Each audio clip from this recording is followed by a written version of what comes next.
Hello, everyone, and welcome to Who Ate It First, a food history podcast with a twist. I'm Kendall Runquist. And I'm Logan Runquist. I got it right this time. I'm not Kendall Logan. And I'm Kendall Logan. Kendall Logan has retired, and Kendall and Logan Runquist are back. Yeah, we're back now. That was a weird moment last week. Yeah, we took the time before New Year's off, so we brought Kendall Logan in to take over for us for that bacon episode. So I hope everyone enjoyed it. They were our stunt doubles. It was a weird time. We were exhausted from visiting family. It was fun visiting family, but we were both pretty tired at that point. And yeah, but we're back in the new year, 2023. Hello, 2023. We hope everybody is having a good year. Ours is mediocre so far. It's been a rough year already, and it's January 8th. So it's not looking too great. It's not that bad. We've just had some goofy, little life things happen. Yeah. But it's all right. It's fixable. Yeah. No, major health issues or anything like that. We're going to knock on wood. Random house nonsense. So, but yeah, we hope everyone else is having a great New Year's. Just vibes and vibrations out here. Yep. Hope everyone's vibing. Yeah, we hope you're vibing. Speaking of vibing, let's just go on a little vacation, shall we? Sounds good to me. Because today is a lovely day. It's currently night right now. But during the day today, it was lovely. Okay. It was a nice day. Sunny, 65, perfection. You know what's also perfection? A sweet treat after a long day in the Disney parks, baby. Oh, yeah. Yes, friends. Today I'm talking about the deliciously sweet and tart treat so tasty it has a cult-like following, the illustrious Dole Whip. And she's not kidding when she says cult-like following. She's currently wearing her Disney mouse ears with a shirt that has Dole Whip on it. Yes, shout out Michelle. Thank you very much for my Christmas present because my shirt says, I wonder if Dole Whip thinks about me too. And it has a little picture of Dole Whip and it is so cute. Shout out Michelle. Thank you. Now, why in the world are you talking about that today, Logan? You know what? I was inspired by my friend who gave me this shirt. And the weather is also lovely. And it was my turn to pick a recipe. So I do what I want, okay? There's two schools of thought here about Dole Whip, and it kind of fascinates me. Some people only know Dole Whip because they've been to Hawaii and they've been to the Dole pineapple plantation. Some people only know Dole Whip because they've been to Disneyland/Disney World. And everyone that I've talked to about it will say, oh, the best Dole Whip is insert place that they've been to, which is funny because it's the exact same recipe. No matter where you are. No matter where you are. So let's talk pineapples, because that is the main ingredient here that we're going to be discussing. I think it's important that we talk about pineapples and Hawaii. So I'm going to be quoting straight from the Dole Plantation website. The pineapple, fierce on the outside, sweet on the inside, was given its English name for its resemblance to a pine cone. Christopher Columbus brought this native of South America back to Europe as one of the exotic prizes of the New World. In later centuries, sailors brought the pineapple home to New England, where a fresh pineapple displayed on the porch meant that the sailor was home from foreign ports and ready to welcome visitors. So I kind of love that that's where the pineapple is the international symbol for hospitality. That's kind of where that comes from. No one knows when the pineapple, or halakahiki, which means foreign fruit in Hawaiian, arrived in Hawaii. Francisco de Paula Marin, or Marin, I guess, a Spanish adventurer who became a trusted advisor to King Kamehameha, successfully raised pineapples in the early 1800s. Sailor Captain John Kidwell is credited with founding Hawaii's pineapple industry, importing and testing a number of varieties in the 1800s for commercial crop potential. But it wasn't until James Dole arrived in the islands that the pineapple was transformed from an American symbol of friendship and exotic locales into an American household staple. That was from the plantation website, which I don't know why it makes me giggle that the plantation website is so pretty and cute and adorable, and it just makes me giggle.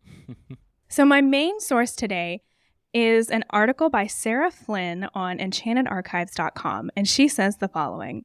On a hot day in Adventureland, there's nothing like an ice-cold Dole Whip to cool you off. But you'll probably have to brave a long line for these Disney favorites. The pineapple soft-serve treats have been a staple in the Disney parks since their introduction in 1984. But did you know that Disney's relationship with the Dole Food Company goes all the way back to 1974, when this Hawaiian Pineapple Corporation first sponsored Disney's Enchanted Tiki Room attraction? The icy Dole Whip dessert may be sweet, but the Dole Food Company has a more sinister history. It's going to get dark. It's kind of what I said. I thought this was going to be like a light topic because Dole Whip is a very light, lovely, sweet treat, but that is not the case. Quick question before we go into the spooky stuff. Is there an Enchanted Tiki Room in Disney World too, or is it Disneyland exclusive? Yes, there is an Enchanted Tiki Room in Disney World. I know we were there because we had Dole Whip and it's right next to the entrance to the Enchanted Tiki Room. I'm not 100% sure if it was open when we were there. We were there in 2021, but there was still some stuff that was closed due to COVID. So I'm not 100% sure if it was open at the time. We could have very well just walked past it. But Aloha Isle is right next to Enchanted Tiki Room in Adventureland, in Disney World in Florida. I'm not certain where it is in Disneyland. Gotcha. But Okay. they said Adventureland, so I'm going to assume it's the same in both. So before Hawaii became America's 50th state in 1959, sidebar, that is not that long ago, and that is so wild to me. Isn't that wild? Yeah, it is wild. Anyway, it was a sovereign kingdom ruled by a monarchy. In the early 1800s, the good old US of A was doing some more evangelizing of native communities, and this time we were focused on Hawaii. In 1820, American missionaries reached the Hawaiian Islands and decided they wanted in on their valuable natural resources. And American businessmen wanted in on the action too. They wanted those souls, and they also wanted the lovely fruits and vegetables. In 1887, for example, a group of hostile white foreigners known as the Honolulu Rifles held I watched a pronunciation video 18 times on how to pronounce this. All right, get ready, folks. King David Kalakaua at gunpoint and coerced him to sign the 1887 Constitution of the Hawaiian Kingdom. This constitution limited King Kalakaua's monarchical powers and expanded voting and property rights for white foreigners on the islands. The men responsible for what became known as the Bayonet Constitution included American missionary Sanford B. Dole. King Kalakaua passed away, leaving the throne to his sister and heir Liliuokalani. She was a headstrong, patriotic queen who believed that the monarchy of Hawaii should be restored to full power and that foreign interlopers should be stripped of their influence. Of course, Americans did not agree with that. Long story short, she proposes a new constitution. Dole says, no. He does a coup d'etat and overthrows her, and thus the goal of the coup was then completed, which was to incorporate Hawaii into the U.S. I didn't know Hawaii's history was so violent, and I don't recall learning that fact in school. Anyway, from 1894 to 1898, Sanford B. Dole served as the president of the Republic of Hawaii. His stronghold over the islands allowed his cousin, James Dole, to establish widespread, successful pineapple plantations across Hawaii, which is the largest island in the island chain. In 1898... So Hawaii, the island, not Hawaii, the state. Hawaii, the island, correct.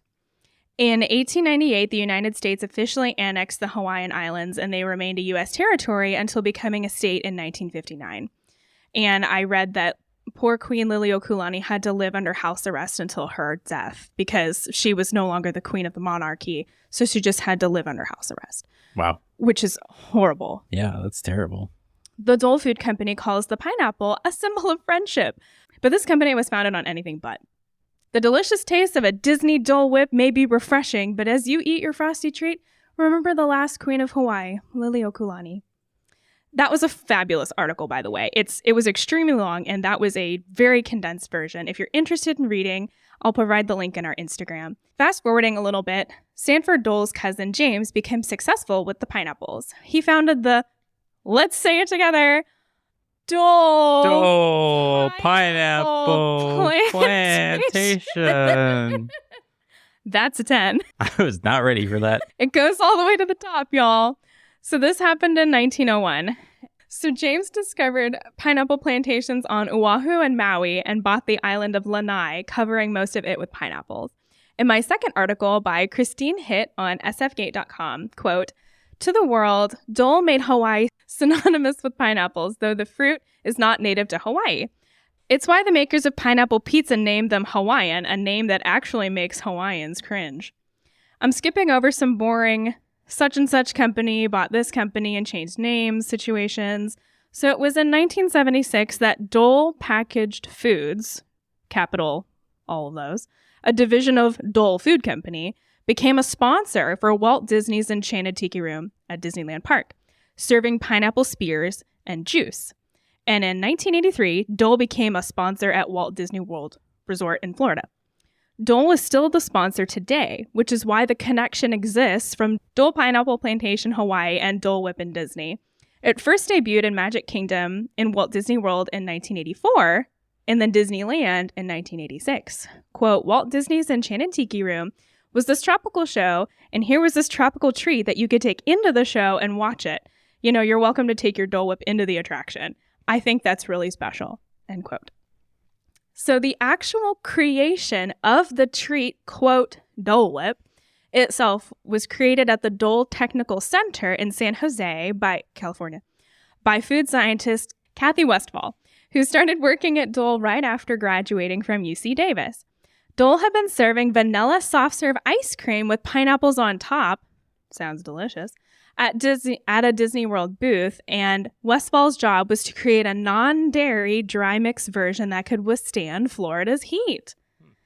So from LAlist.com, in 1997, Kent Precision Food Group stepped in to license the Dole Whip, and it's certified vegan now.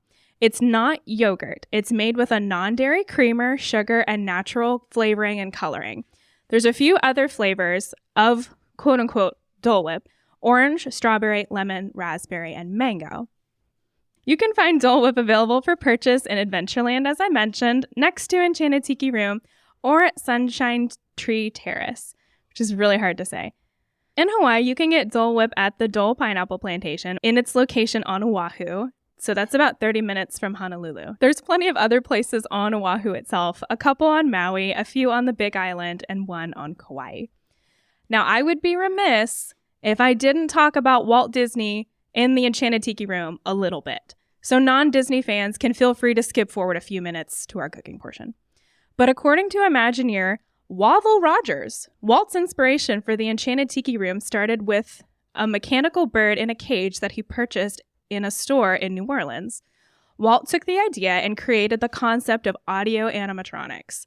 The show was originally going to be a restaurant featuring audio animatronic birds serenading guests as they dined. Because computers generate significant heat, particularly in their earliest forms, the Tiki Room was also Disneyland's first fully air-conditioned building. It houses a Hawaiian-themed musical show hosted by 4 lifelike macaws. The chests are covered in a custom woven cashmere, which allows the figures to breathe in a lifelike manner. Walt actually came up to some of his Imagineers, wondering in its early stages, why don't they look realistic? And then they realized it's because the birds weren't breathing. So he sent them back to create this different design to make it look like they are very realistic. I don't mean to diverge too much, but if anybody is interested in those animatronics or Imagineering stuff, like there's some pretty incredible shows on Disney Plus that do a lot of the behind the scenes of Imagineering or the history of Disney. Yeah.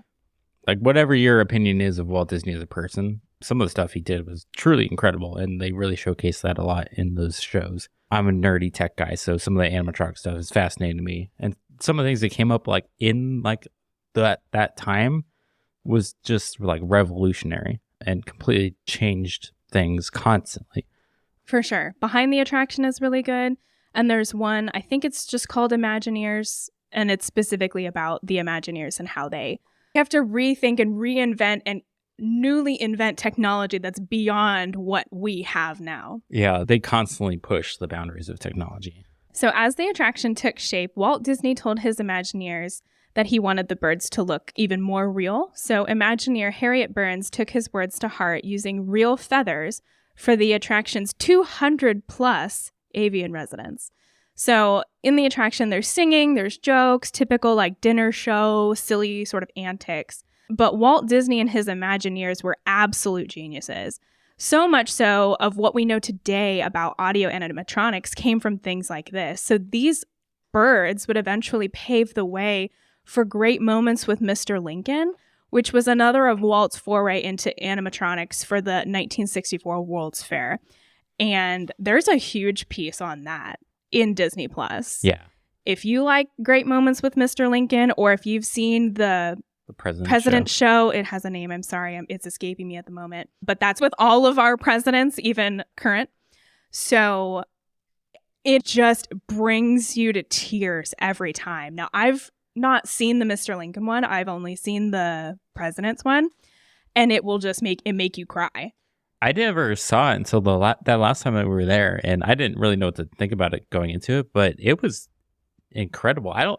There's just something about seeing all of that history on the stage. I know it's not real people, but just seeing them all together in one room was just, I don't know. It's like kind of an indescribable feeling. Yes, it's chills. It's history that is living before your eyes. And even though none of these presidents, like George Washington, didn't exist with Joe Biden, but like they are on the stage together. Yeah. And there's something really beautiful about that. Yeah. And, again, yeah, like taking politics completely aside, just like having every single one of our presidents together on a stage was just a really profound experience.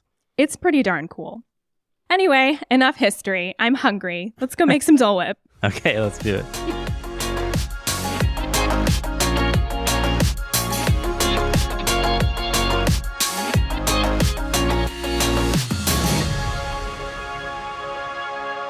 So we're in the kitchen.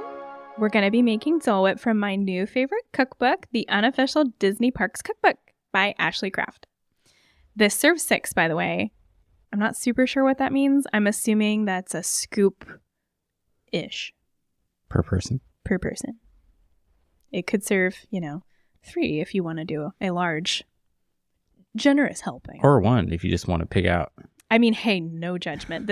In Texas, this would be a delicious way to cool off when it's 105 degrees, a la our last summer here, which sucked. Anyway, so we'll need the following: 1 cup of room temperature water, 1.5 cups granulated sugar, 2 cups chilled pineapple juice. We are using frozen Dole pineapple juice just to stay consistent. Also, I would love to know how many times I said Dole in this episode. Please tell me. It's going to be upwards of 100, I bet.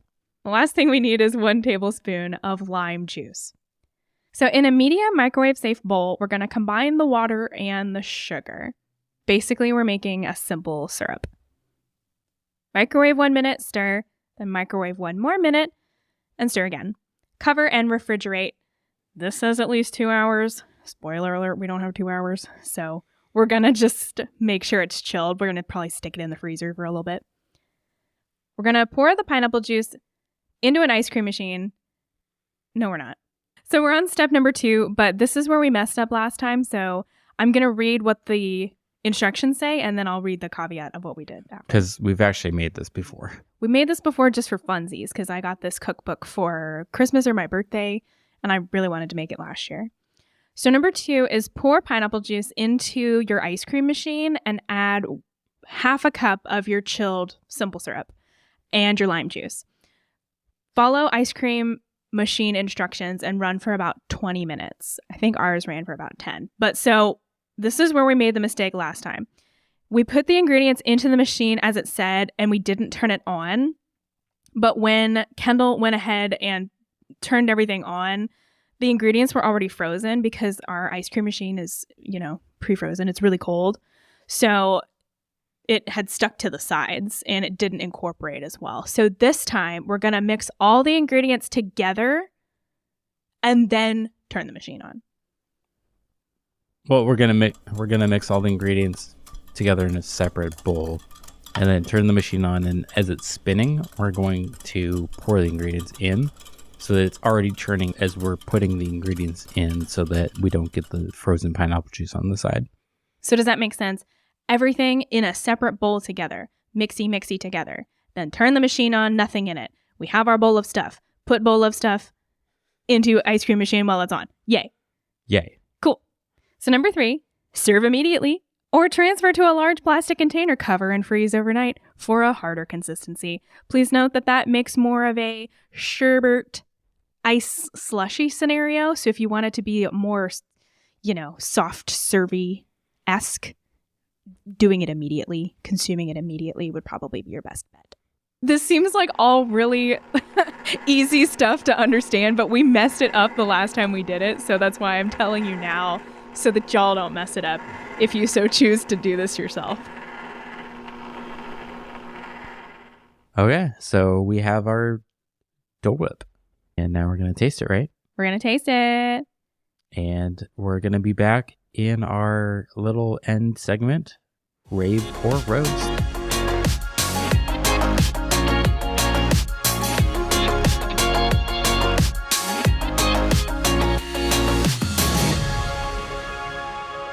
We are back for Rave or Roast. Yes, we are.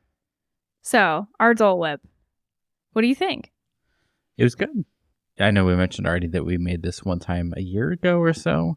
I think it definitely came out better this time, though. Definitely better. When you're buying your pineapple juice, be super careful not to buy the super sweetened kind already. So we got the frozen kind that was Dole, and it seemed to have less sugar than like the straight bottled kind, because that made it super crazy sugary, and I felt like I was getting cavities eating it the last time. I enjoyed it, but yeah, it was pretty sugary. Oh, it was so sugary. But yeah, what do you rave it? Do you roast it? How many chef's kisses? I think for this one, maybe, I'll be honest, maybe a 6 out of 10. Harsh. You're comparing it to the one we had in Disney World. I am. Obviously. Yeah, I think the one in Disney World is just a lot better. Like, those recipes, okay. But I think the Disney World, I guess I can't say Disney World one. The true Dole Whip one, whether it's Hawaii or Disney, I really do think is a lot better than this recipe, in my opinion. This one's just a lot icier. The one at Disney World really, it still felt like you were eating ice cream. Right. But this one's pretty icy. It was both times that we made it. And it's just not as like silky smooth, and I don't know if it's not quite as flavorful or what too. So I think for this one, maybe I would say a 5 or a 6 chef's kisses. That's okay. I am going to say a 6.5 chef's kisses, just because I feel like we've improved upon the last one. Mm-hmm. So that gets the extra like half point. But yeah, I agree with you. So I had to look because I was curious. I'll post a picture of when we went the last time to Disney World. We went to, in the Harambe market in Africa, there's I think it's called Tamu Tamu, and they sell Dole Whip too. And I got the normal, but Kendall got I think it was the King's Cooler, which is pineapple Dole Whip topped with Parrot Bay coconut rum and strawberry. So his was like reddish with rum. And oh my gosh, I don't think I've ever had more fun in Animal Kingdom than having a little rum bevy and then running around the park. It was also hotter than Hades that day, and so I think I got a little woohoo a little faster because it was hot. It was hot, yeah. Hot. We were sweating immediately. Sweating at 8:00 in the morning. We were there at rope drop, park open. Like, it was so hot already. But anyway, so yes, I would say a 6.5 from me. Cool. I think we did good. It's a good replacement. It's a good summertime treat. I can't imagine there's a ton of calories in it. I just have to look at the calorie on like the Dole package. Yeah. But it's, vegan, non-dairy, so that's nice. And not to dial it back to what my previous thought, but now I think about it a bit too. You mentioned that the true Dole Whip has a non-dairy creamer in it. Mm-hmm. That's part of the powder. Mm-hmm. This has no sort of cream in it. And I think that is honestly the thing that is lacking in this recipe and why I'm not a huge fan of it. Honestly, it's like a sherbet. Yeah. I would equate this mostly to a sherbet. Mm-hmm. Whereas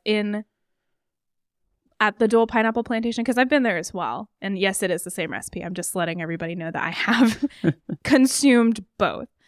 But yeah, it is creamier. You can still tell that it's not ice cream. Mm-hmm. Yeah, you definitely can. Not in a bad way. I think this one, you're like, oh, it's a sherbet. Like you can sort of tell. Like when you get a weird gift from like your cousin and you can tell that they homemade, this really weird cherry icebox cookie. You can clearly tell they didn't buy it. And you're just like, oh great. Did you make this at home? I can really tell. These are really delicious. And then you throw them away later. Anyway. Okay. Well, would you say 6.5? 6.5. And a 6. So I guess it's not really a rave. It's not exactly a roast either. Sort of in between. I would say it's a good compromise if you're missing Disney World or you're missing Hawaii. I mean, hi, both me all the time. Then this is a good substitute, I would say. But definitely, if you want the real thing. Or you could just go to Disney or Hawaii and get the real thing. I mean, that's going to scratch your itch the most. But, Just, I don't want to tell you how to spend your money, but just go to Disney World. I mean, yeah. And go to Hawaii. I mean, yeah. This is vastly cheaper, though. Details. Details. But probably not as fun. Can't go ride a bunch of rides. Thanks, everyone, for tuning in to Who Ate It First. If you like our podcast, then please help us out by following our Instagram account to see some behind-the-scene pictures or by leaving us a review on your favorite podcasting app. Also, we'd love to hear from you. If you have a food you'd like us to do an episode on or a funny food story you'd like to share with us, then email us at whoateitfirst@gmail.com. We might share it in one of our future episodes. Once again, I am Kendall Runquist. And I'm Logan Runquist. And it has been delicious. And pineapple-y.